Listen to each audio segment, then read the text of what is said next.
يا ربي على الصدمة، قاعدة لا بيا ولا عليا، لقيت سلفتي خلاص جات لي، وعمالة ما تركن العربية لازم أروق الدنيا يا جماعة كانت تضرب تقلب، مش عارفة أعمل إيه.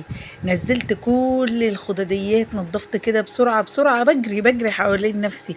أعمل إيه؟ مضطرة في 5 دقايق انضف الدنيا كلها. امال ايه تطلع تقول عليا ان انا مش منضفه بيتي؟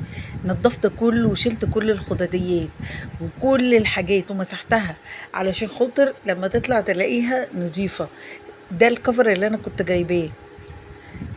نضفته كده وشلت كل التراب من عليه، وحاولت ان انا اساوي الخدديات بتاعتي، ودي الترابيزه ابتديت ان انا امسحها، وكمان اشيل السجاده. انا حاطه سجاجيد صغيره، وكل شويه اطلع ابص اشوفها ركنت العربيه خلاص وطالعه ولا لا. وبعدين جبت المكنسه كده وبقيت الم كل